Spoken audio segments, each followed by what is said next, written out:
Hi, this is Kathy Goodwin. Today we're going to begin a series on how to make the most from live speaking at the best return on investment, get the most clients. What are the goals of speaking to a live group? First, you have to get a very targeted audience. They're generally united on values, on interests, and they're motivated because they took the time to be there in person, whether it's a live webinar or a live event in a room. Social proof. When you have a bunch of people all together, especially if they're in one room, they look at each other and say, oh yeah, that person's interested, so maybe I should be too. You get reciprocity. If you're delivering good value, there will be a motivation by the law of reciprocity for many of your audience to want to return the favor by signing up for what you have, by learning more about you, and perhaps even by buying from you. So where do you choose to speak? Well, first, trade associations, extremely valuable. They're somewhat challenging to get into, but they can be extremely useful. Alumni groups are surprisingly helpful. People in alumni groups are there because they want to be. They're usually in a good mood. They're upbeat. They share a lot of common values, and they're fun. A lot of people don't overlook those opportunities to speak to their own or other alumni groups. Small business administration will vary dramatically from one city to another, one state to another, and even one neighborhood to another if you're in a big enough city. So check it out. I've gotten good clients from SBA speaking engagements. Clubs, so it can be anything that people create to share their unity, such as here in Philadelphia, we have quite a few high-tech organizations and clubs. Depending on your topic, they can be extremely helpful. You can also create your own. You can go through meetup.com and create a meetup or join somebody else's meetup. You can set up an alliance with a professional. So let's say you are a coach and you want to work with people who are in transition. Well, you might talk to an accountant, for example, and because your accountant will meet people who are buying a house, having a child, changing careers, and you might say, look, I'm going to offer a free talk to your clients. It'll be exclusively for your clients, so you're going to offer them unique value. If you'll set it up for, I'll deliver something that really they'll appreciate and they'll think of you more kindly. So that's definitely an opportunity, and when you can set those up, those can be very, very powerful, very effective in meeting prospects because they're already motivated. You've come with a strong recommendation, and they are genuinely interested in what you have to offer. Of less value are the service groups like Rotary, the animals groups like the lions, the buffalo, the moose, all those groups, because they're service groups and they're united primarily by what they're going to do for the community. They often do not have shared values and they do not have shared business values. So you are speaking to a group that it just wants a speaker. They may not be as motivated, as targeted as other groups. Another detour is taking your turn to present. When you go to a meeting and they say, okay, everyone has a turn to talk about their business, those usually are a waste of time because sometimes, as you're speaking, all you're thinking about is, what am I going to say when it's my turn? Afterwards, okay, how did my speech go when it was my turn? They're not going to be paying attention to you.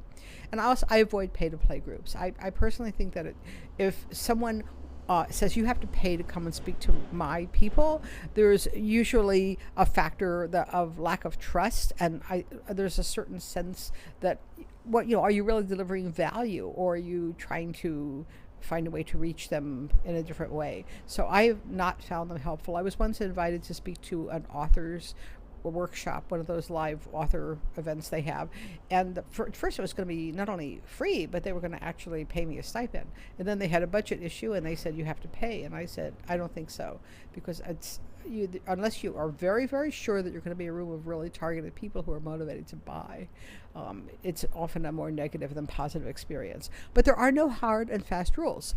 People have made money on every single one of these that I'm saying have less value. So should you say yes once you have an invitation? First of all, it's a matter of geography. If you just moved to a new city or a new part of the country, I would advise you to get the lay of the land before embarking on a series of speaking engagements. People vary dramatically in their willingness to attend meetings and their motivation, the way they use educational events depending on where they live. Distance and time is a big factor because do you want to drive a long way or take a train or even fly someplace? Well, if the opportunity is valuable enough, you might do it, but you have to factor in your distance and your time and then estimate your return on investment. The number of people, that is probably critical. Some coaches will advise you to speak to anybody. They say, even if there's just 2 or 3 people, just go speak. But the dialogue and the dynamic is very different when you're speaking to 2 or 3 versus 200 or even 50 or even 30. So I would say if your goal is to get practice speaking, this won't help you. It can be a little awkward if they know you're in a room for 50 people and there's 3 of them. That's not always a comfortable situation. You can then say, okay, well, let's all go have coffee instead.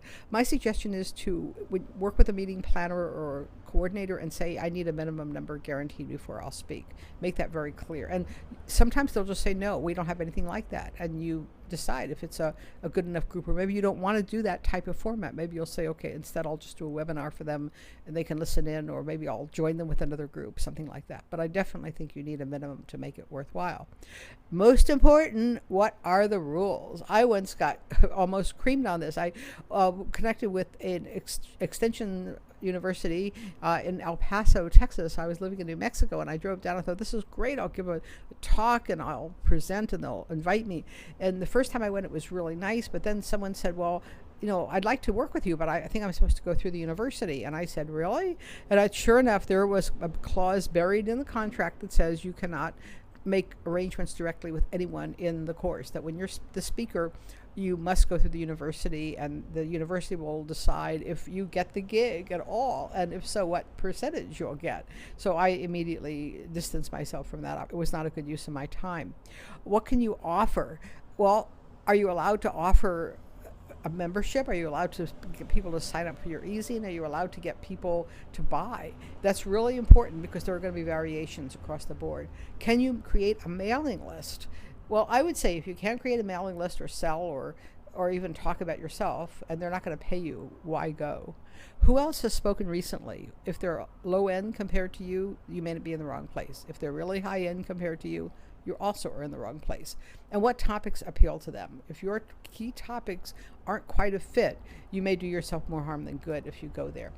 If you need more help in working on any aspect of speaking and how that fits into your marketing, I would encourage you to look at my website, KathyGoodwinMarketing.com. You can set up a consultation with me where we'll go over everything. We'll talk where you are in your business, what your goals are, how you can get there. If you want to talk about speaking, how speaking fits in.